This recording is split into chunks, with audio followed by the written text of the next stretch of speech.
ത്രിയേക ദൈവത്തിന്റെ അതിപരിശുദ്ധമായ നാമം വാഴ്ത്തപ്പെടുമാറാകട്ടെ. വന്യരായ വൈദിക ശ്രേഷ്ഠരെ, കർത്താവിനാൽ അനുഗ്രഹിക്കപ്പെട്ടവരെ, വിശേഷാൽ ഇന്ന് ദൈവത്തിന്റെ വലിയ പദ്ധതിയാൽ ഈ ദേവാലയത്തിൽ പരിശുദ്ധ ബലിപീഠത്തിന്റെ മുമ്പിൽ, എവങ്കേലിയോന്റെ മുമ്പിൽ ദൈവത്താൽ സംയോജിക്കപ്പെടുന്ന നോയൽ ഈസ്റ്റ, എല്ലാവർക്കും ദൈവനാമത്തിൽ സ്നേഹവന്ദനം. ഈ ദിവസം നിങ്ങളുടേതാണ്. നിങ്ങൾക്കായിട്ട് ദൈവം ഒരുക്കിയതായ ഒരു ദിനമാണ്. ദൈവം സകലത്തെയും സൃഷ്ടിച്ചു. ഭൂമിയുടെ എല്ലാ സൃഷ്ടി പദ്ധതിയിലും ദൈവം നല്ലതെന്ന് കണ്ടു. ഓരോ ദിവസവും തൻ സൃഷ്ടി പദ്ധതി പൂർത്തീകരിച്ചിട്ട് ദൈവം പറഞ്ഞത് it is good, it is good, it is good. എന്നാൽ ദൈവം ഒരു കാര്യം നല്ലതല്ല എന്ന് പറഞ്ഞു.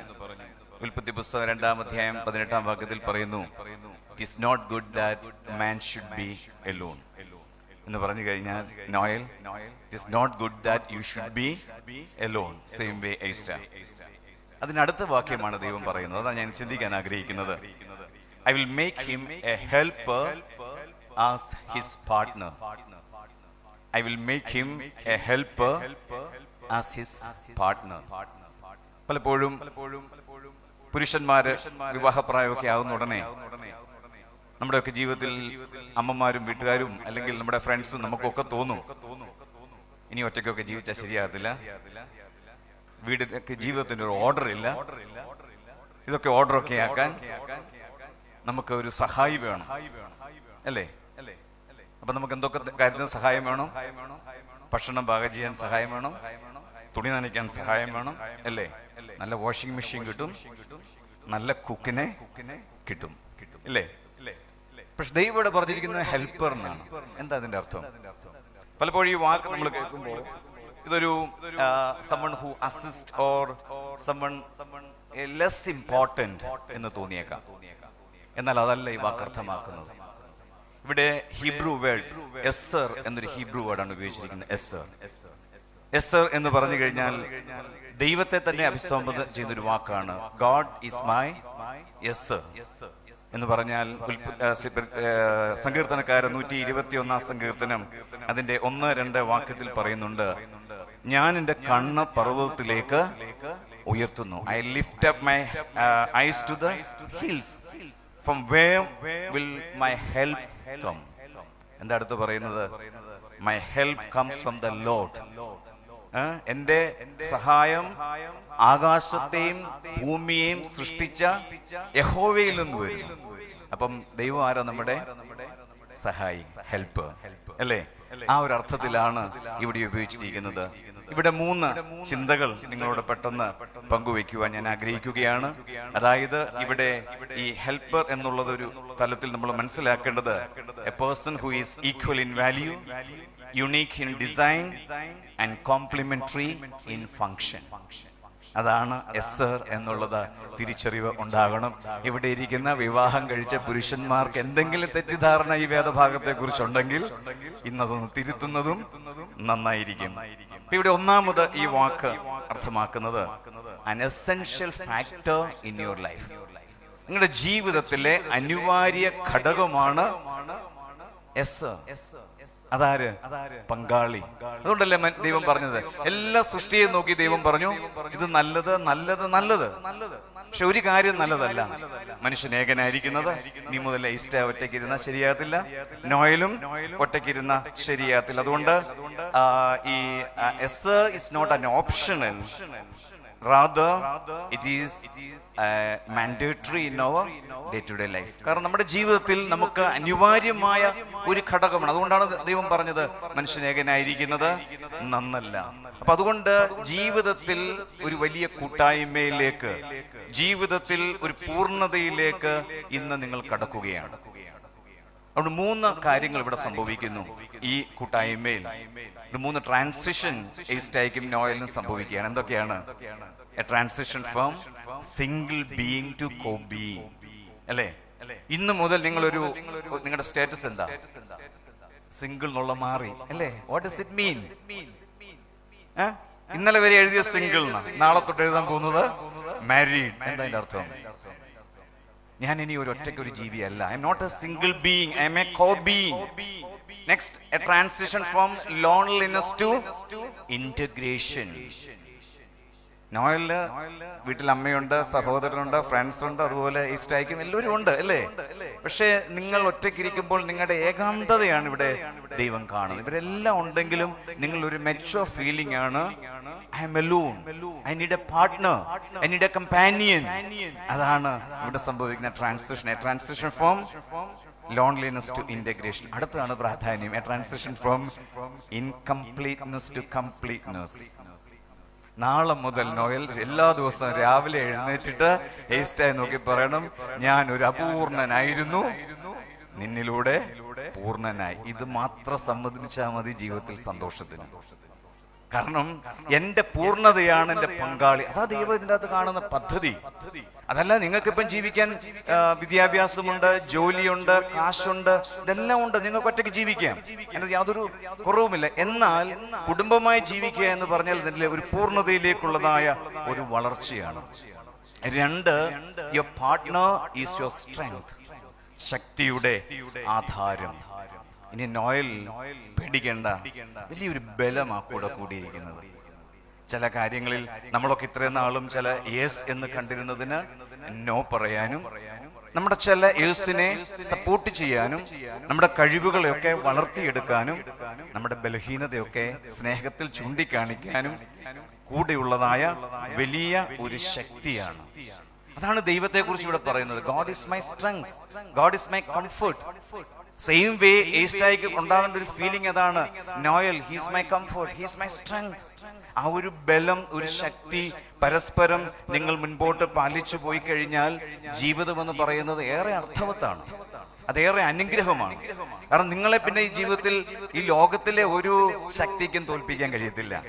കാരണം ദൈവവും നിങ്ങൾ രണ്ടുപേരും കൂടെ ചേരുന്ന ഒരു കൂട്ടായ്മയാണ് ഇവിടെ സംഭവിക്കുന്നത്. ആ കൂട്ടായ്മയിലൂടെ നിങ്ങൾ വളരുകയാണ്. അപ്പോൾ ഞങ്ങളും ഞങ്ങളുടെ ദൈവവും എന്നുള്ളതായ ഒരു ഭാവത്തിൽ, ചിന്തയിൽ, പ്രാർത്ഥനയിൽ, ആ ഒരു വിധേയത്വത്തിൽ നിങ്ങൾ വളരാനിടയാകണം. ദൈവത്തെ നമ്മൾ എത്രമാത്രം ചേർത്ത് നിർത്തുന്നുവോ, ദൈവം നമ്മുടെ ജീവിതത്തിൽ എത്രമാത്രം അനിവാര്യമായ ഒരു ഘടകമാണോ, ദൈവം നമ്മുടെ ജീവിതത്തിൽ എത്രമാത്രം ഒരു ശക്തിയുടെ സ്രോതസ്സാണോ, അത്രമാത്രം ഈ പങ്കാളിയെ ചേർത്ത് ദൈവത്തോടുള്ള ബന്ധത്തിൽ വളരുവാൻ ഇടയായിത്തീരണം. മൂന്ന്, ഈ എസ്സർ എന്ന് പറയുന്നത് കോംപ്ലിമെന്റിങ്, നോട്ട് കോമ്പീറ്റിംഗ്. ഇന്നു മുതൽ നിങ്ങൾ മത്സരിക്കാനുള്ളവരല്ല. നോയലിന് ചിലപ്പോൾ ഒരു ചിന്ത ഉണ്ടാക്കാം, ഈസ്റ്റായെ എന്നെ പോലെയൊക്കെ ആക്കിയെടുക്കണമെന്ന്. സാധിക്കത്തില്ല. അങ്ങനെയുള്ള ശ്രമിച്ചാൽ അത് ശ്രമിച്ചുകൊണ്ടേ ഇരിക്കത്തുള്ളൂ, പരാജയമായിരിക്കും തിരിച്ചു. നമുക്ക് ആരെയും മാറ്റാൻ പറ്റില്ല, നമുക്ക് നമ്മളെ തന്നെ സ്വയം മാറ്റാൻ പറ്റും. പക്ഷെ നിങ്ങൾ ഇവിടെ തിരിച്ചറിയേണ്ടത്, നിങ്ങൾ പരസ്പരം കോംപ്ലിമെന്റിംഗ് ആയി മാറണം. You don't compete each other. Please don't keep scores. Rather, God has put you to the same team to win together.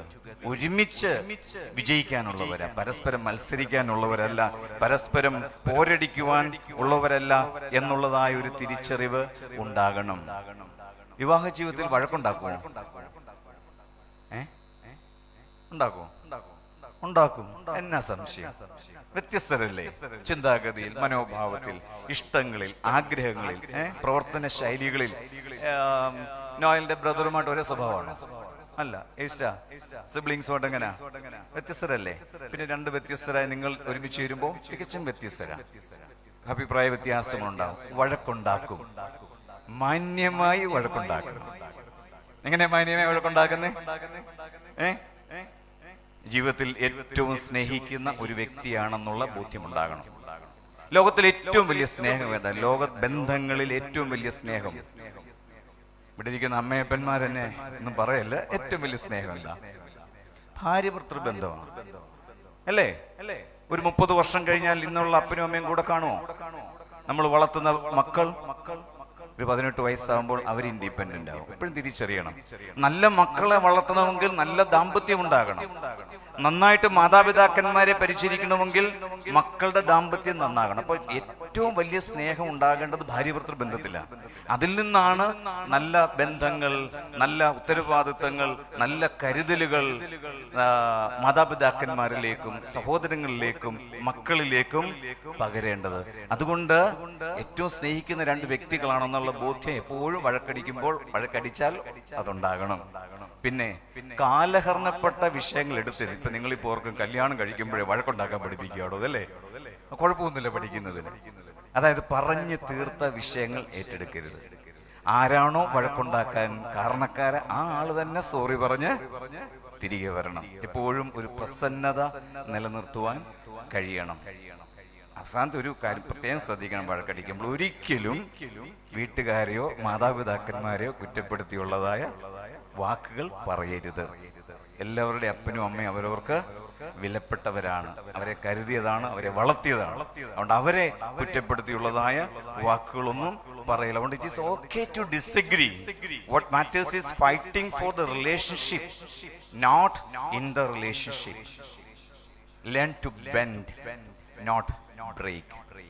അതാണ് ശ്രദ്ധിക്കേണ്ടത്. വളയാൻ പഠിക്കണം. ഇതിനൊക്കെ ഇച്ചിരി ഹൈറ്റ് ഒക്കെ ഉണ്ട്, കുഴപ്പമൊന്നുമില്ല. നന്നായിട്ടൊക്കെ ഒന്ന് വളയാനൊക്കെ ജീവിതത്തിൽ ഇന്നു മുതൽ പഠിച്ചോണം. കാരണം അതാണ് ജീവിതത്തിൽ. കാരണം ഇന്നു മുതൽ നിങ്ങൾ ഒന്നായി തീരുക. പൗലോസ്ലീഹ അതാ പറഞ്ഞത്, ക്രിസ്തുയേശുവിലുള്ളതായ ഭയത്തിൽ പരസ്പരം കീഴ്പ്പെട്ടിരിപ്പിൻ.